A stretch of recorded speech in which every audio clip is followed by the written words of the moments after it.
Ok, comenzamos.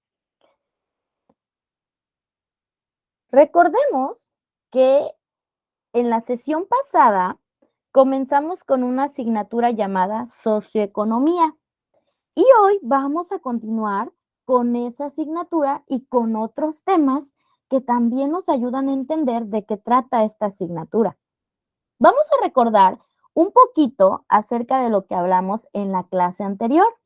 Y lo primero que mencionamos en nuestra primera clase de esta asignatura, socioeconomía, hablamos de qué es la socioeconomía y hablábamos acerca de cómo se relacionan estas dos palabras, la sociedad con la forma de producción y cómo satisfacen sus necesidades a lo largo de la historia. También hablamos acerca del ser social y el ser individual. Hablamos acerca de sus diferencias, pero no solamente de sus diferencias, también hablamos acerca de en lo que se parecen y cómo después de todo un ser individual puede convertirse en un ser social, básicamente, porque también se relaciona con la sociedad. Hablamos de sus características, de igual manera, de forma individual, que es un ser social y un ser individual. Y nuestra lección, el centro de toda nuestra lección anterior fue los tipos de conocimiento. Hablamos de 5 tipos de conocimiento. El conocimiento empírico, que en resumen nos habla de la experiencia de las personas. ¿Cómo es que la experiencia ayuda a obtener un conocimiento? Y en el conocimiento empírico tomamos en cuenta al filósofo griego Aristóteles. También hablamos de lo que pensaba Immanuel Kant con esas dos palabras a priori y a posteriori. De igual manera a Descartes con su famosísima frase, pienso y luego existo. Y analizamos esa frase y lo que Descartes pensaba y por qué lo dijo. También hablamos acerca del conocimiento científico y cómo se basa en la metodología de la investigación, que es la asignatura anterior que vimos, y cómo podemos obtener un conocimiento a partir de la experimentación, la observación, el estudio y el análisis de algún problema. Recordemos que el conocimiento científico toma de referencia una problemática de la sociedad, una problemática o un fenómeno natural que trata de explicar y cómo el conocimiento se va buscando gracias a ese conocimiento científico, metodología de la investigación. Hablamos del conocimiento matemático también, que nos habla acerca de cómo en nuestro cerebro podemos tener símbolos, números, figuras geométricas. Ejemplo, en el conocimiento matemático nos dicen la letra A y nosotros en nuestro cerebro podemos codificar esa información y cuando terminen de decir la A, sin querer, es más, nosotros así hasta diciendo no pienses en eso, no pienses en eso, la A va a aparecer en nuestra mente.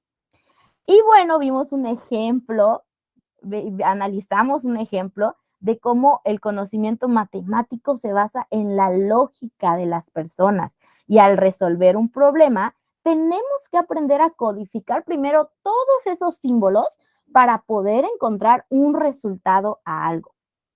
Hablamos del conocimiento emocional y cómo el conocimiento emocional por ejemplo, no se le toma tanta importancia como el conocimiento científico, pero descubrimos que el conocimiento emocional, hablando de socioeconomía y hablando de sociedad y su relación con las personas, es muy importante el conocernos, el autoconocimiento y cómo podemos regularnos.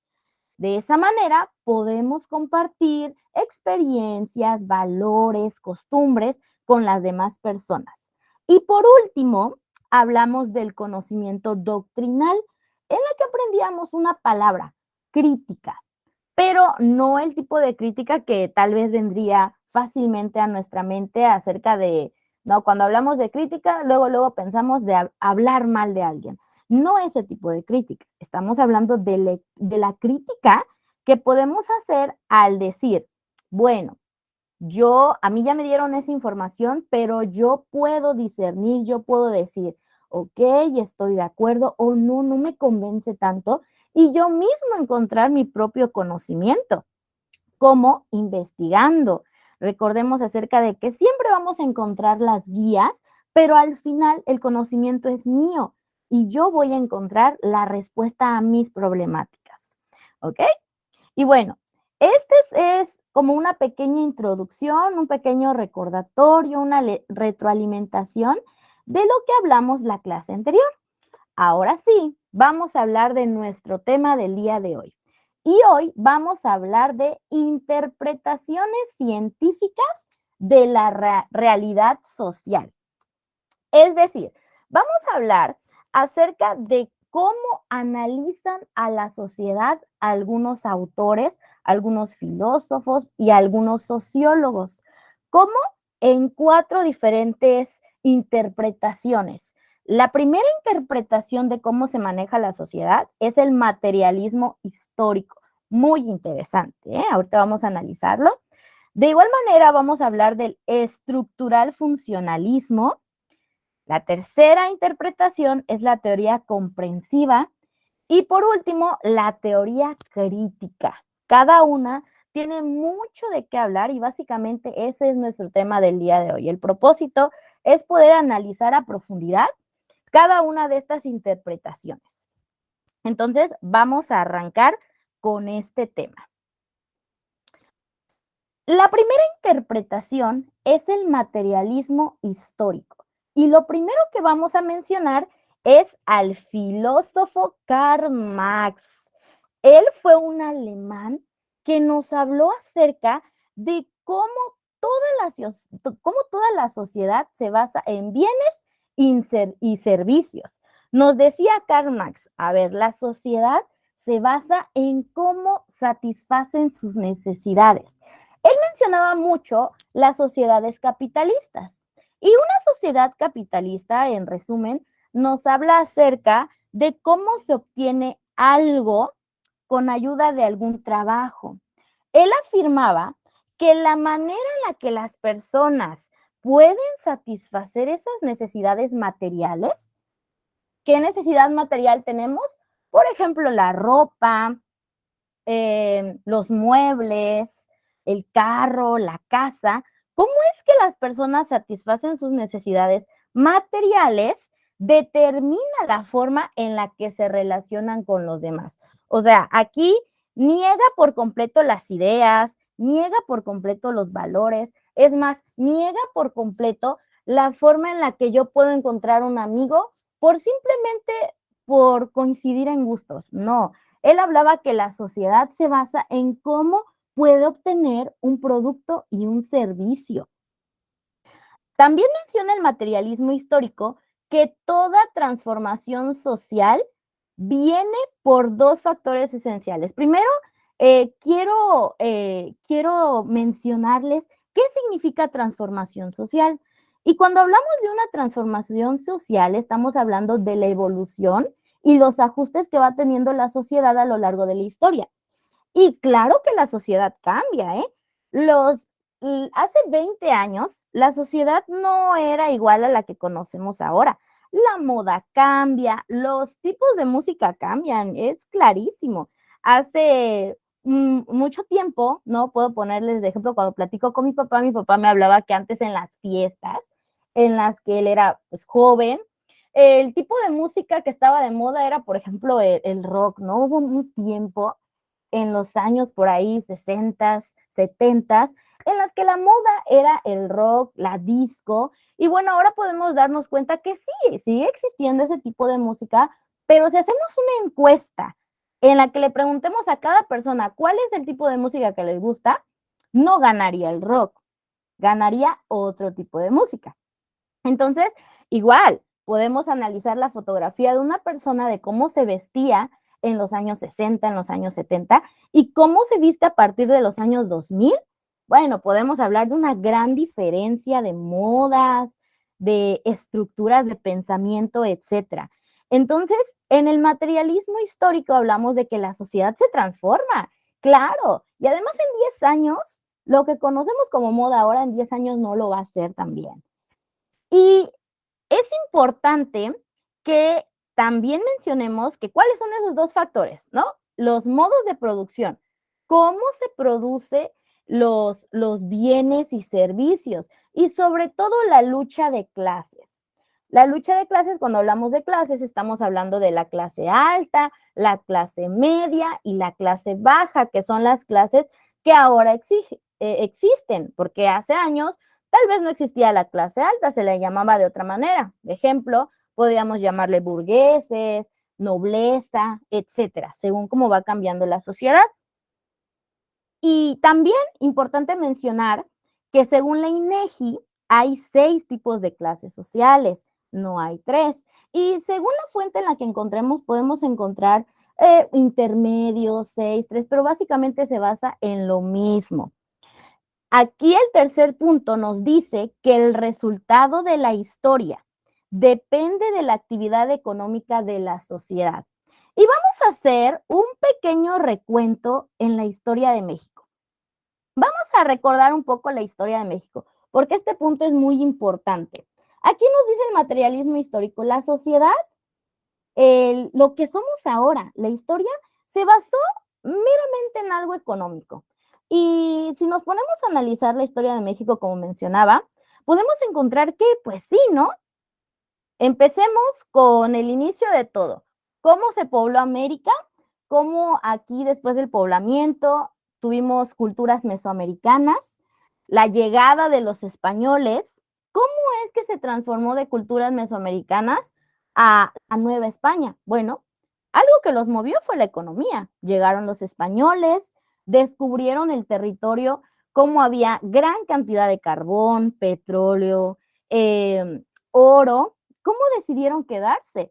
¿Qué fue lo que lo movió? El territorio y lo que podían obtener para llevar a España. Otra parte de nuestra historia de México también es la independencia.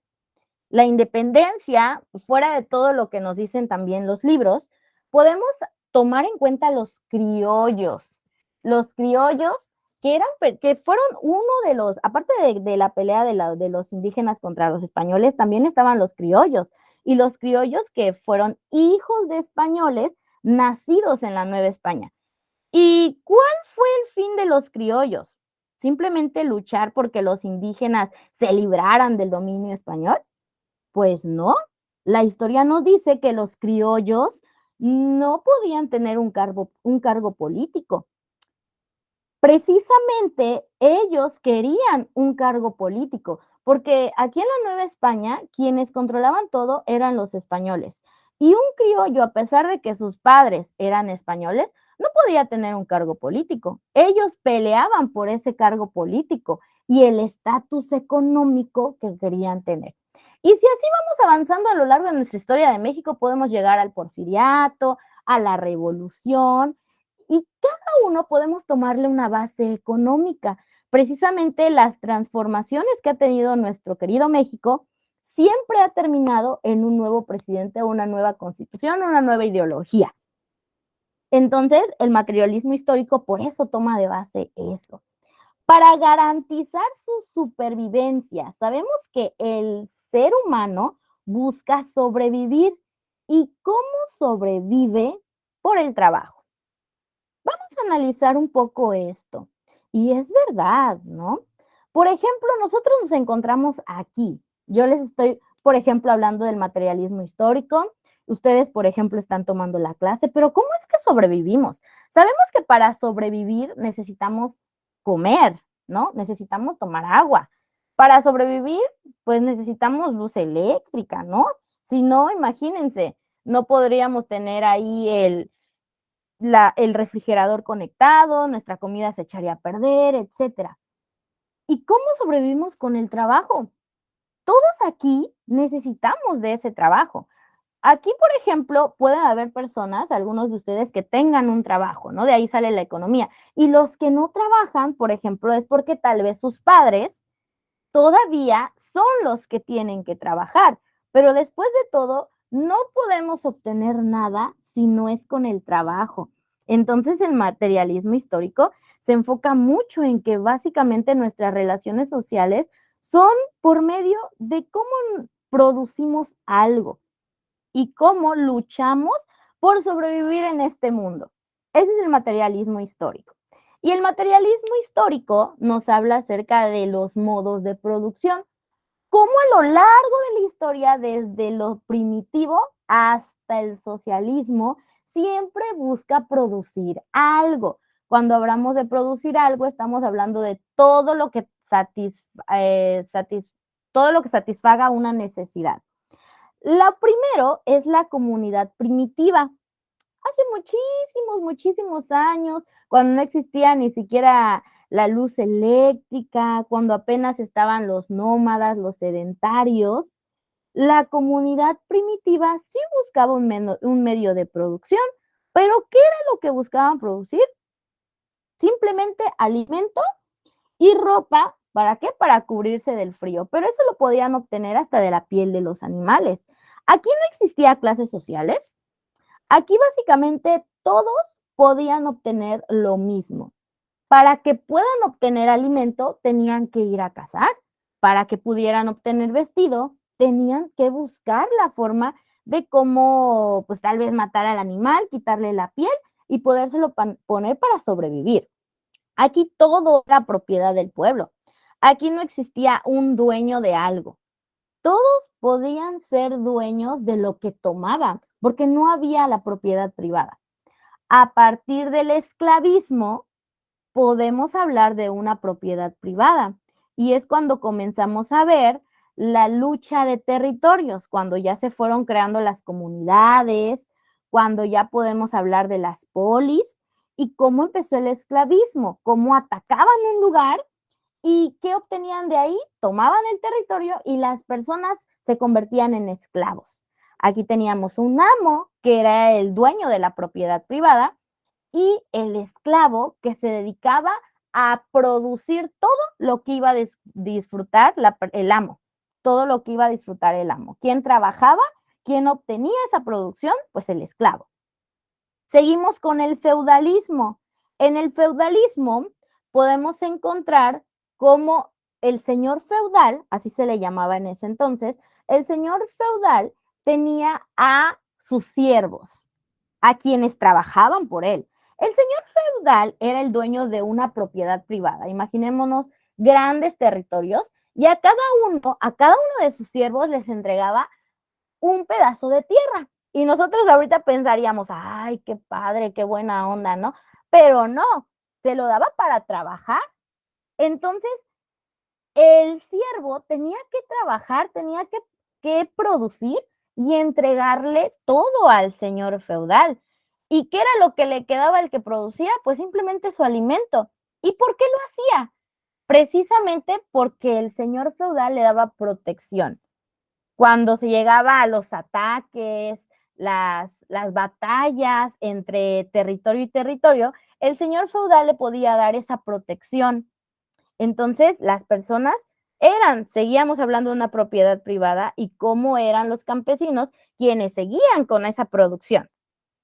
Con el capitalismo también seguimos con la propiedad privada. Y aquí en el capitalismo salen las clases sociales, ¿no? La burguesía, los nobles, quienes son también la clase social que podía poner a trabajar a las demás personas. Y como al ponerlos a trabajar, pues ellos tenían la mayoría de todas las ganancias. ¿Y qué era lo que le quedaba a las personas trabajadoras? Pues bueno, simplemente lo único para comer, ¿no? Y para medio vivir.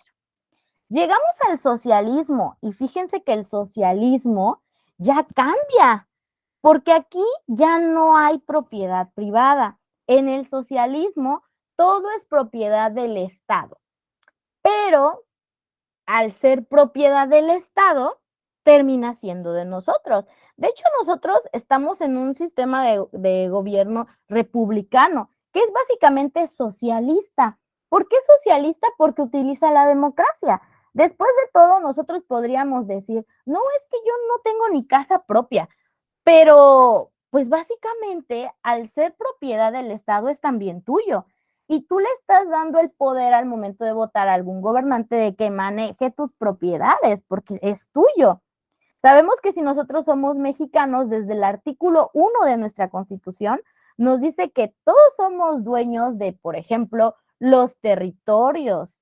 Nosotros somos dueños de las playas, los mares y todo lo que sea el conjunto del territorio mexicano. ¿Y qué es lo que hacemos al momento de votar? No le estamos entregando nuestro país. Se supone que al momento de votar, tú le estás dando ese permiso al presidente, a los diputados, a los senadores, en sí, en conclusión, al Estado, de que maneje tu propiedad.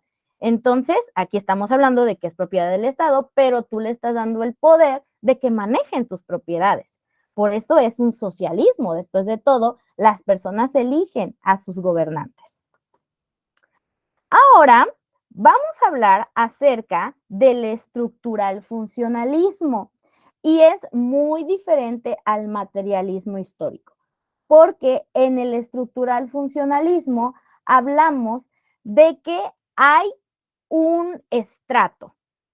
Aquí tenemos un pequeño diagrama en el que vemos a la sociedad en medio y alrededor tenemos a la familia, a la escuela, al gobierno y al trabajo. En el estructural funcionalismo hablamos de un sistema. La sociedad es un sistema y este sistema tiene diferentes partes y todos tienen que cumplir con su labor para que esto funcione. Por eso es estructural funcionalismo, de ahí su nombre. Hay una estructura que tiene que cumplir con su labor para que la sociedad funcione. La familia tiene que cumplir con su labor de educar, de inculcar valores. ¿Para qué? Para que también la escuela cumpla con su labor. ¿Y cuál es la labor de la escuela? Educar, ser una guía, una transmisión de conocimientos, etcétera. El gobierno tiene que cumplir con su labor. El gobierno tiene una labor y es también manejar las propiedades, manejar el Estado, manejar la economía para el bienestar de todas las personas. Y el trabajo también tiene que cumplir con su labor. Aquí hablamos de que todas las partes se encuentran en un estado de equilibrio. Una no es más que otra. O sea, el trabajo no es más que la familia. Todo se debe de tener en un equilibrio. A veces, si analizamos un poco a la sociedad, podemos encontrar que a veces le dedicamos más tiempo al trabajo, ¿no? Muchas personas o muchas familias podemos observar que de las 24 horas, al menos 8 mínimo le dedican al trabajo. ¿Y por qué? Porque a lo largo de la historia se ha asignado y hay personas que pueden trabajar hasta 12 horas. ¿Y qué pasa con la familia? Tal vez ese estrato no está funcionando de la misma manera como el trabajo. ¿Por qué? Porque le estamos dedicando más tiempo al trabajo. O, por ejemplo, le dedicamos un buen tiempo al trabajo, le dedicamos un buen tiempo a la familia, pero no le estamos dedicando el tiempo que requiere a la escuela. Entonces, por eso nos habla de que todo está en equilibrio y nos dice que cualquier cambio en alguna de ellas impactará a los demás. Si existe un mal funcionamiento en la familia, va a impactar en la escuela. Y lo podemos observar, por ejemplo, en precisamente las primarias, las secundarias. Si no funciona bien la familia, va a repercutir en la escuela. ¿Y qué pasó? Si no funcionó bien la escuela, al momento de que llegues a tu trabajo, pues ni siquiera te vas a acordar de lo que estudiaste, ¿no? Entonces, por eso nos dice que todo debe de estar en equilibrio. Una impacta a otra. Y aquí tenemos las principales características del estructural funcionalismo. Y nos habla de que todas tienen una función, la sociedad es un sistema y todo está integrado. Nada es más que otro. En el tercer punto, en resumen, nos habla de que vamos a imaginarnos un edificio. Cada edificio tiene un cierto piso, un cierto nivel. Cada una ocupa un rol y cada piso, cada nivel tiene que cumplir con su rol. Si no cumple con su rol, el edificio se cae. Imaginemos que se construyó súper bien el tercer piso de ese edificio, pero si el primero o el segundo no están cumpliendo con su rol, se construyó de una mala manera, ¿qué va a pasar? Todo el edificio se cae. Por eso es estructural funcionalismo. Y por último, nos habla de que la sociedad tiene la capacidad de autorregularse. Nosotros podemos controlar con nuestra ideología cada uno de estos estratos y podemos darle un buen funcionamiento si pensamos precisamente en eso. ¿Ok? Ya vamos 2 interpretaciones. Vamos con la tercera. Y la tercera es la teoría comprensiva. En la teoría comprensiva tenemos también al filósofo y sociólogo Max Weber. Y Max Weber nos habla en su teoría que hay que tratar de comprender a la sociedad. ¿Y cómo la vamos a comprender? Hablando de todos sus raíces, de todo lo que origina cierto comportamiento. Entonces vamos a analizar a las personas y cómo podemos identificar la causa y el efecto de su comportamiento. Tenemos una tabla que nos habla acerca de 4 puntos que sostienen a la teoría comprensiva. La primera es la tradicional. ¿Y qué nos dice la tradicional? Bueno, la parte tradicional nos dice que una sociedad o un individuo se va a comportar según sus costumbres. Y claro, ¿verdad? Nosotros al ser mexicanos tenemos ciertas costumbres, por ejemplo, muchas de ellas se han perdido, es verdad, porque, por ejemplo, si hablamos de costumbres que tenían los mesoamericanos o las culturas indígenas, podemos hablar de algunos rituales como el altar de muertos, ¿no? Ejemplo. Y cómo se ha perdido y se ha sustituido por otras costumbres que no son mexicanas.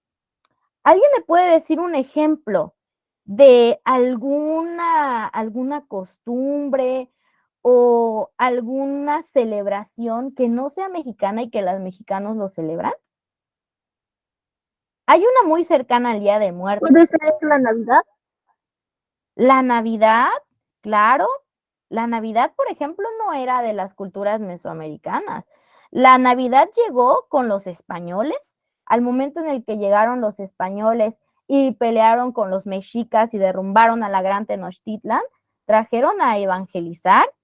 Recordemos que las culturas mesoamericanas, por ejemplo, los mexicas, los toltecas, los zapotecos, creían en diferentes dioses, eran politeístas. ¿Y quiénes eran sus dioses? Dios de la lluvia, Dios de la tierra, de la siembra, del sol, etcétera. Y cuando llegaron los españoles, ¿qué fue lo que hicieron? Empezaron a derrumbar todos sus templos, que son las ruinas que podemos encontrar en las zonas arqueológicas como Chichen Itzá, entre otros, ¿no? ¿Y qué hicieron? Evangelizar, y fue cuando trajeron el catolicismo. También, y si hablamos acerca de otra costumbre que ya se está quedando aquí en México y como que se está agarrando bien fuerte y no se quiere ir, es el Halloween. Por ejemplo, el Halloween no es algo mexicano. El Halloween es una tradición o algo extranjero que de alguna u otra manera ya está en las escuelas se celebran, ¿no? Y la gente podemos observar cómo lo celebran en lugar de celebrar, por ejemplo, algo que sí es de nuestra raíz, como el Día de Muertos. Y si le preguntamos, por ejemplo, a una persona, tal vez por su religión o por alguna razón no ponga su altar de muertos, pero sí te debería de contestar qué es. ¿Por qué? Porque es de nuestra cultura y se ve desde la primaria, ¿no? Cuando hablamos de las culturas indígenas, desde 4º grado de primaria, 3º es más, pues es algo que nos enseñan. Y si ahora como adultos nos preguntan qué es un altar de muertos, de qué se compone, de dónde viene, aunque no lo celebremos, aunque no sea de nuestra religión, etcétera, deberíamos poder contestar porque es nuestra cultura.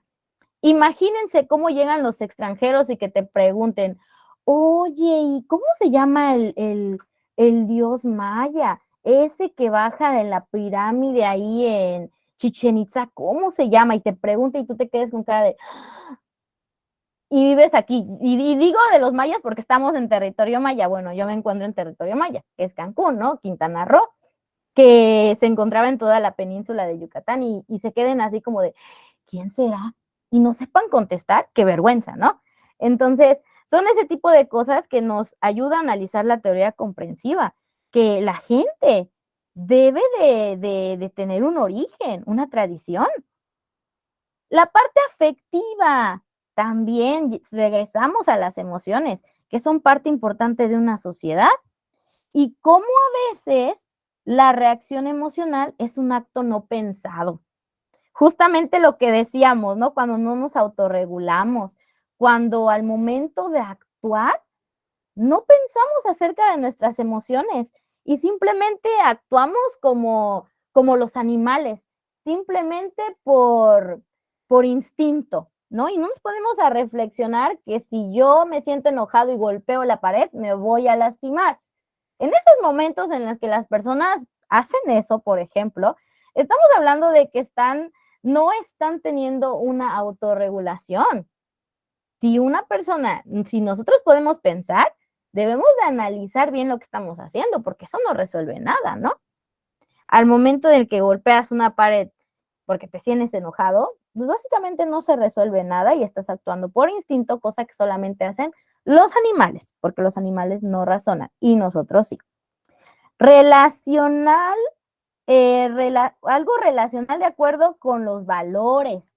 Los valores sabemos que se inculcan desde el hogar y la teoría comprensiva nos dice, bueno, todo individuo tiene una convicción, algo que te inculcan en tu casa, ¿no? Y podríamos pensar que los valores los podemos encontrar en la escuela y eso es algo falso, básicamente. Nos pueden hablar del significado de respeto, nos pueden hacer escribir el significado de solidaridad, pero básicamente, ¿en dónde lo aprendemos? En nuestra primera escuela, que es la casa. Y la casa nos va a enseñar a decir ese por favor, nos va a enseñar a decir ese gracias, para que cuando lleguemos a otro círculo social, que ya es la escuela, por ejemplo, el preescolar, nosotros ya tengamos ese conocimiento y al momento de relacionarnos con nuestros compañeros, pues podamos actuar de una buena manera. Y por último, según los fines, una persona, según la teoría comprensiva, actúa según lo que quiera alcanzar. Y vamos a hacer una pregunta a María Jacqueline. María Jacqueline, ¿puedes activar tu micrófono, por favor? Te voy a hacer una pregunta.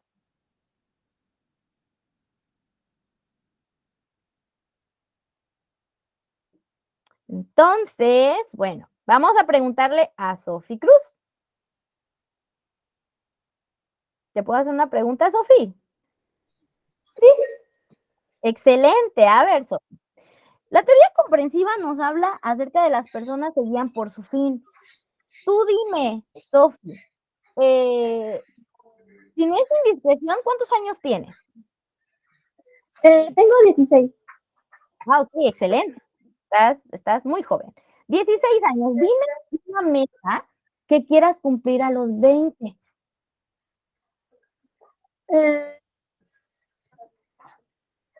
no lo sé, quizá salir de la universidad y abrir mi propia boutique.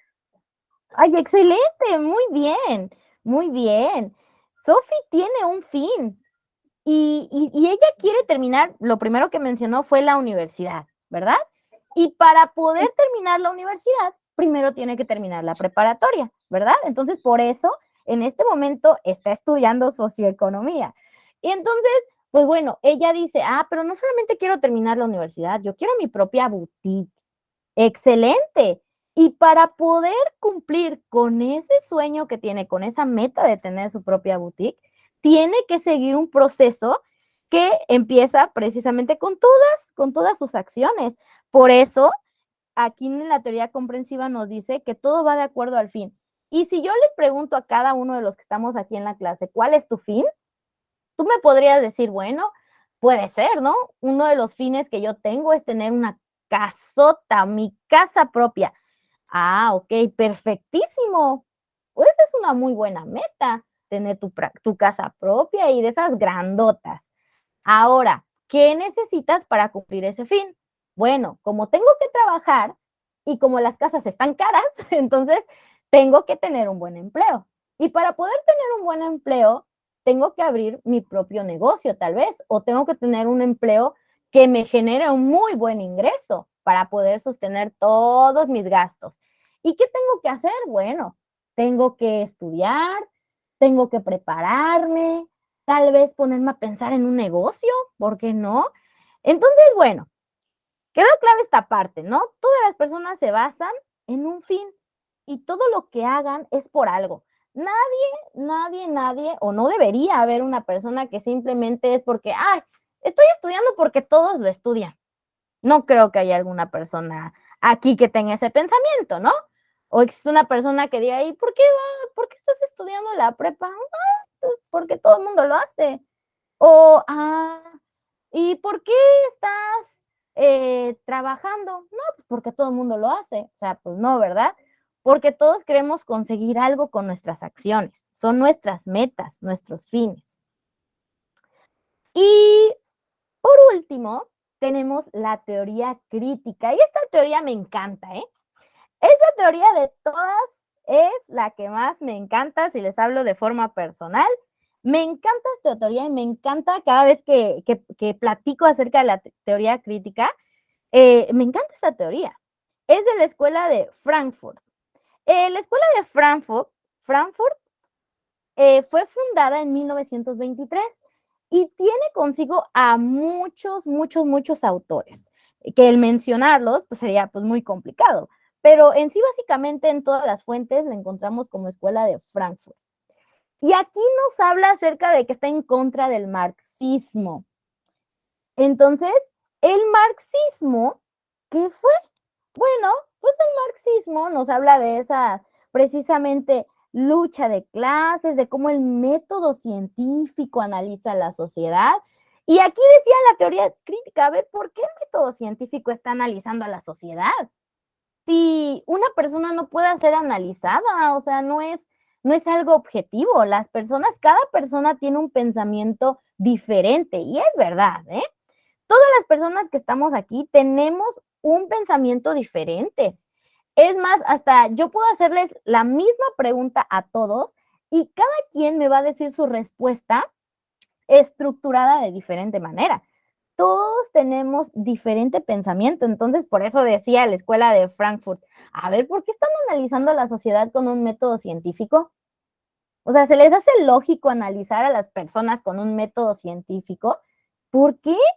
Si cada persona tiene una ideología, cada persona es subjetiva. Es más, la ciencia a estas alturas no ha podido identificar todos los pensamientos del ser humano, ¿eh? El cerebro todavía es un mundo que descubrir. Y a pesar de que estamos en el año 2023, hay muchas cosas acerca del cerebro que ni los más grandes médicos, grandes doctores, especialistas han podido descubrir acerca del cerebro. Entonces, esta teoría crítica pues tenía mucha razón, ¿no? Y aquí nos dice que está en contra de eso. ¿Por qué? Porque excluye a la acción humana. Y los humanos, como mencionábamos, somos diferentes, tenemos diferente personalidad. Aquí la teoría crítica tenía un gran objetivo y está con color rojito. Analizar la represión cultural del individuo en la sociedad. Es decir, la teoría crítica decía, vamos a analizar a las personas según cómo lo maneja la sociedad. Y después de todo nos decía que somos personas manipulables. Así en términos sencillos. ¿Cómo a lo largo de la historia, aunque podríamos decir que los esclavos ya no existen, en la actualidad hay formas de cómo esclavizar a las personas. Y eso se dio cuenta la teoría crítica que venía haciendo en 1923. Por eso es importante que pusiera la fecha, porque no estamos en una fecha muy lejana a esa. Precisamente unos 100 años, hace unos 100 años, ya empezó la manipulación de masas y cómo las personas empezaban a manipular a otras. ¿Por qué? Porque ya no les podían decir, a ver, trabaja, pues porque ya hay una constitución, porque ya hay leyes, ¿no? Entonces dijeron, ay, ¿qué vamos a hacer? ¿Qué vamos a hacer? Ya no puedo agarrar a la persona y lo puedo poner a trabajar y le puedo dar de latigazos. Ya no puedo hacer eso, me van a llevar a la cárcel. Ya existe la cárcel. Y entonces empezaron a pensar, ¿cómo lo voy a hacer? Bueno, hay que manipular su mente. ¡Wow! ¿Y alguien se imagina de qué forma empezaron a manipular la mente de las personas? ¿Alguien sabe o tiene alguna idea de cómo empezaron a manipular a las personas? Ya no se podía tener a un esclavo y agarrarlo y ponerlo a trabajar y golpearlo. Y buscaron una manera en ese entonces, o descubrieron, básicamente la escuela de Frankfurt, una forma en la que manipulaban a la gente.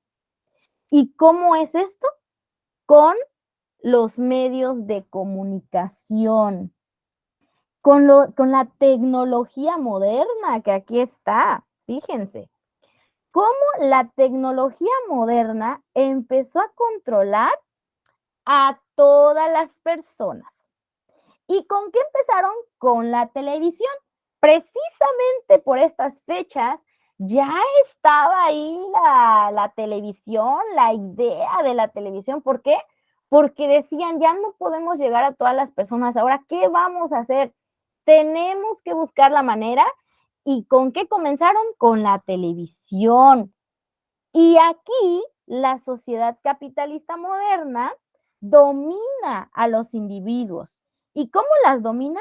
No dejándolos tener libertad. Y ustedes me dirán, pero ¿cómo? Si yo tengo libertad en este momento, yo soy una persona libre, no soy esclavo de nadie, pues puedo hacer lo que yo quiera.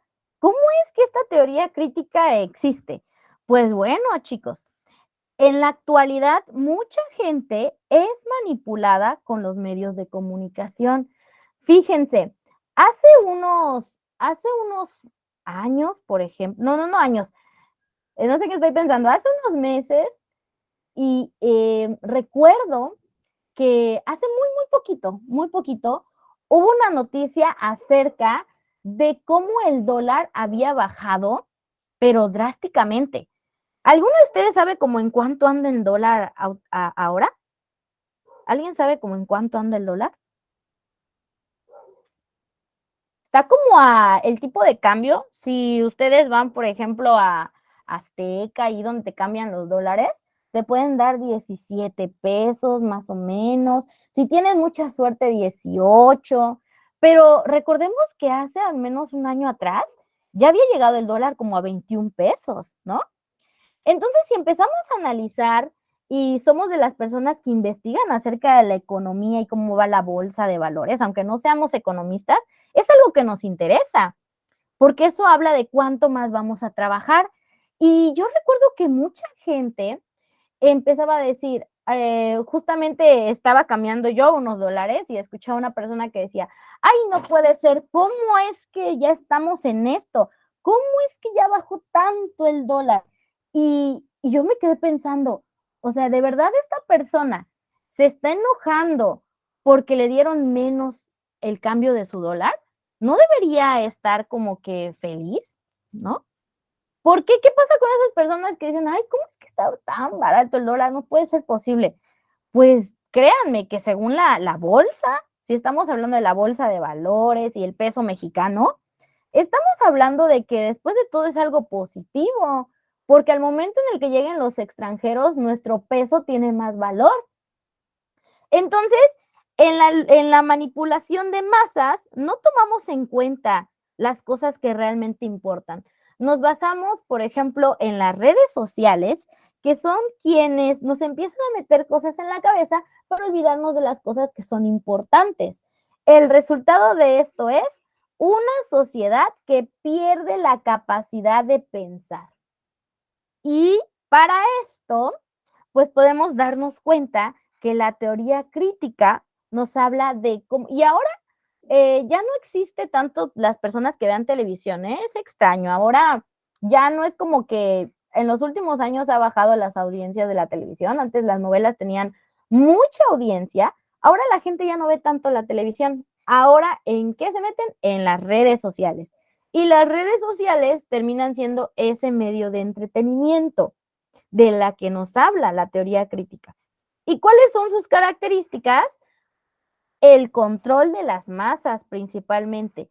Y está con azul, que no se favorezca la libertad de las personas y la sociedad no mejore. Aquí podemos hablar de que se enfoca en el estudio de la relación entre la ciencia, la tecnología y la sociedad. Vamos a ponernos a analizar cómo es que la sociedad ha dejado que su libertad pues se pierda y ahora es manipulable. Podríamos pensar que, podríamos decir, es que los niños chiquitos son los que son manipulables, ¿no? Pues hay muchas personas adultas que todavía son manipulables. Y aquí tengo unas imágenes que nos deberían de dejar mucho que analizar. Vean, en la primera imagen estamos viendo un televisor y un hombre que tiene dinero, o sea, es dinero lo que tiene ahí en la mano. Y la televisión se los voy a decir como un comercial. ¿Cómo lo diría la comercial? ¿Cómo lo diría el comercial? Diría, pues sí, Robert, ya está aquí, editado en lujoso cuero, el libro definitivo para acabar de una vez por todas con todo el capitalismo, ese despreciable sistema que nos gobierna. Así te convencen los comerciales, ¿no? ¿Y qué dice la persona que lo está viendo? ¡Wow! ¡Qué bueno! Me lo tengo que comprar. ¿A quién le ha pasado eso? ¿Alguien viendo algún comercial ha pensado eso? Ya sea de shampoo, ya sea de automóvil, y ha visto un comercial y luego en su mente, ay, me lo tengo que comprar. Ay, lo necesito. Es que es algo que yo necesito en mi vida. Y eso nos lleva a la segunda imagen, un esclavo moderno. Un esclavo moderno que se basa en los medios de comunicación. Ahí vemos un periódico y una televisión que dice consuma. Consume, consume, consume, consume, compra, compra, compra, compra, aunque no lo necesites. Aunque no lo necesites tú, compra, compra, compra, compra. Ahí podemos añadirle otra cadena que podría ser el celular, ¿no? Tengo un video para ustedes. Vamos a observar el videíto. Esperemos que sí se pueda reproducir. Hace ratito lo probé y sí se podía, entonces vamos a detener tantito esta presentación y les voy a mandar, no les voy a mandar, les voy a presentar un videíto. Vamos a ver si se puede reproducir. Está muy interesante. Ahí de este video se va a basar su tarea, entonces pongan mucha atención. Esperemos que sí se pueda reproducir. De todos modos, en las diapositivas va a estar el link para que ustedes lo puedan buscar en YouTube y puedan reproducirlo. Entonces, esperemos si se escucha. Vamos a analizar un pedacito nada más.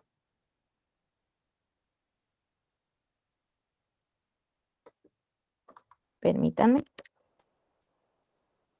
Voy a desactivar mi audio y ustedes me dicen si lo escuchan. A ver.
Muy bien, muy bien. Aquí pudimos observar un poco de la forma en la que se manejan las redes sociales y cómo nosotros ayudamos a que esas redes sociales funcionen. ¿Por qué es muy popular? Ahora está muy de moda los influencers, por ejemplo, ¿no? Nos conocemos la vida tal vez de muchas personas y precisamente quienes les pagan. O sea, de verdad ellos ganan un muy, muy buen dinero, pueden llegar a ganar hasta más que un abogado, más que un empresario, con simplemente pararse y hacer un video de 30 minutos. ¿Y por qué sucede esto? Porque le funciona a la sociedad. La mayoría de las redes sociales son pagadas precisamente por, por empresarios, son pagadas por a veces hasta el mismo gobierno. ¿Para qué? Para que olvidemos los problemas sociales que hay y nos enfoquemos en estar entretenidos en otra cosa. ¿Alguien tiene alguna pregunta acerca de lo que vimos hoy? Porque lo siguiente es la tarea. Hoy sí tenemos tarea. ¿Alguna preguntita? Es que la verdad no se escuchó el video, pero no, yo como me enfoco más en Facebook, sí siento que sí llama la atención, pero ¿en base a qué va a ser la tarea? Ah, ya. Sí, ahorita voy a mencionar la tarea. Ay, no se escuchó entonces el video. Pero bueno, de todos modos, aquí les tengo el link. Está precisamente cuando les suba las diapositivas. Ahí ustedes van a poder observar el video. Simplemente es un complemento acerca de por qué la teoría crítica hablaba de eso.